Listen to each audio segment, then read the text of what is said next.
Welcome to new TV Telugu. ఇప్పుడు Telangana top 10 చూద్దాం. నిజాంపేట మండల కేంద్రంలో సర్పంచులు వార్డు సభ్యుల ఆత్మీయ సమ్మేళనం జరిగింది. ఈ కార్యక్రమంలో మాజీ ఎమ్మెల్యే హనుమంతరావు పాల్గొని నిజాంపేటలో త్వరలోనే ఎంఆర్ఓ, ఎంపీడీఓ కార్యాలయాలు, పోలీస్ స్టేషన్ కు పక్కా భవనాలు నిర్మిస్తామని హామీ ఇచ్చారు. ప్రజలకు మెరుగైన పరిపాలన అందించడమే లక్ష్యంగా అభివృద్ధి పనులు చేపడుతున్నట్లు తెలిపారు. మహబూబాబాద్ నియోజకవర్గ ఎమ్మెల్యే డాక్టర్ మురళీ నాయక్ బూక్యా జమంట్లపల్లి గ్రామాల్లో నూకల రామచంద్రరెడ్డి విగ్రహాన్ని ఆవిష్కరించారు. ఈ సందర్భంగా గ్రామస్తులు కట్టు కాలువ పనులను త్వరగా పూర్తి చేసి దానికి నూకల రామచంద్రరెడ్డి పేరు పెట్టాలని కోరారు. సాగునీటి సౌకర్యం లేక రైతులు పడుతున్న ఇబ్బందులను వివరించారు. ప్రజల అభ్యర్థన మేరకు ఎమ్మెల్యే మురళీ నాయక్ కాలువ పనులను త్వరితగతిన పూర్తి చేసి పేరు పెట్టేలా అధికారులతో చర్చించి చర్యలు తీసుకుంటామని హామీ ఇచ్చారు. దండోరా సినిమా ఈవెంట్లో మహిళల వేషధారణపై అనుచిత వ్యాఖ్యలు చేశారన్న ఆరోపణలపై శ్రీనుడు శివాజీ హైదరాబాద్లోని రాష్ట్ర మహిళా కమిషన్ ఎదుట హాజరయ్యారు. మహిళల గౌరవాన్ని కించపరిచేలా వ్యాఖ్యలు చేశారంటూ ఫిర్యాదులు అందడంతో కమిషన్ సుమోటోగా కేసులు నమోదు చేసి నోటీసులు జారీ చేసింది. విచారణలో భాగంగా శివాజీ మహిళా కమిషన్ ముందు క్షమాపణ చెప్పారు. ఇకపై మహిళల విషయంలో చులకనగా మాట్లాడని శివాజీ తెలిపారు. రాజన్న సిరిసిల్ల జిల్లా ఆశా వర్కర్లు కలెక్టరేట్ ముందు నిరసన తెలిపారు. తమ పెండింగ్ బిల్లులు వెంటనే చెల్లించాలని, ప్రమాద బీమా సౌకర్యం కల్పించాలని వారు డిమాండ్ చేశారు.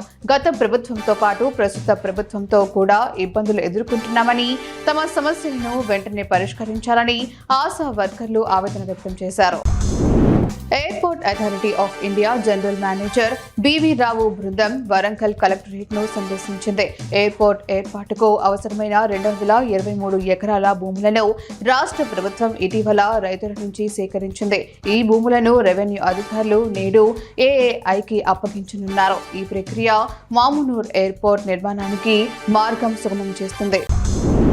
బాపట్ల జిల్లా చీరాల మాజీ ఎమ్మెల్యే ఆమంచి కృష్ణమోహన్ తన జన్మదినాన్ని పురస్కరించుకొని ఆయన వీరాభిమాని వెంకీ యాదవ్ శుభాకాంక్షలు తెలిపారు. ప్రజల కోసం నిరంతరం సేవ చేస్తూ నియోజకవర్గ అభివృద్ధికి అహర్నిశలు కృషి చేసిన ఆమంచి కృష్ణమోహన్ కు వెంకీ యాదవ్ కొనియాడారు. ప్రజల కష్టాలను నేరుగా తెలుసుకొని పరిష్కారం చూపే ఆయన సేవాభావం యువతకు ఆదర్శమని పేర్కొన్నారు. ఇలాంటి మరెన్నో జన్మదినాలు జరుపుకుంటూ ప్రజల ఆశీస్సులతో ఆయురారోగ్యాలతో మరింత ఉన్నత స్థానాలకు చేరుకోవాలని మనస్ఫూర్తిగా కోరుకుంటున్నట్లు వెంకీ యాదవ్ తెలియజేశారు. మంత్రి పొంగులేటి శ్రీనివాసరెడ్డి సీఎం సలహాదారు వేం నరేందర్ రెడ్డితో కలిసి మరిపేడ మున్సిపాలిటీలో 6.5 కోట్ల రూపాయల అభివృద్ధి పనులకు శంకుస్థాపన చేశారు. ఈ సందర్భంగా మంత్రి మాట్లాడుతూ మున్సిపాలిటీని అన్ని విధాలా అభివృద్ధి చేస్తామని, అందుకు సహకరిస్తామని హామీ ఇచ్చారు. ఈ కార్యక్రమంలో డోర్నకల్ ఎమ్మెల్యే రామచంద్రు నాయక్, ఎంపీ బలరాం నాయక్ తదితరులు పాల్గొన్నారు. ఈ అభివృద్ధి పనులలో బీటీ రోడ్డు, సీసీ, డ్రైనేజీ పనులు చేపట్టనున్నారు. రుద్రూర్ గ్రామ సర్పంచ్ ఇందూరు సునీత ఎన్నికల అనంతరం 11, 12, 13, 14 వార్డుల్లో పర్యటించి కాలనీ వాసుల సమస్యలను అడిగి తెలుసుకున్నారు. మురికి కాలువలు, తాగునీరు, వీధి దీపాల సమస్యలను పరిష్కరించి తక్షణమే పరిష్కరిస్తామని హామీ ఇచ్చారు.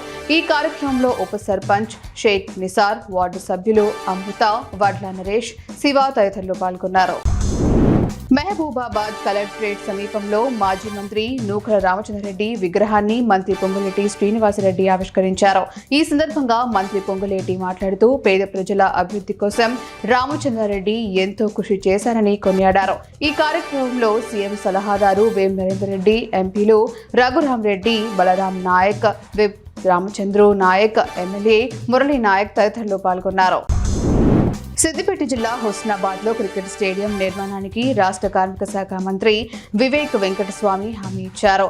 అలుగునూరులో వెలిచాల జగపతి రావు మెమోరియల్ గ్రౌండ్ జరిగిన వెంకటస్వామి మెమోరియల్ తెలంగాణ అంతర్ జిల్లా T20 లీగ్ ఫైనల్ మ్యాచ్ లో మంత్రి పొన్నం ప్రభాకర్ మాట్లాడుతూ హుస్నాబాద్ లో క్రికెట్ స్టేడియం నిర్మించాలని, ఇందుకోసం శాతవాహన ఇంజనీరింగ్ కళాశాల వద్ద 20 ఎకరాల స్థలాన్ని కేటాయిస్తామని తెలిపారు.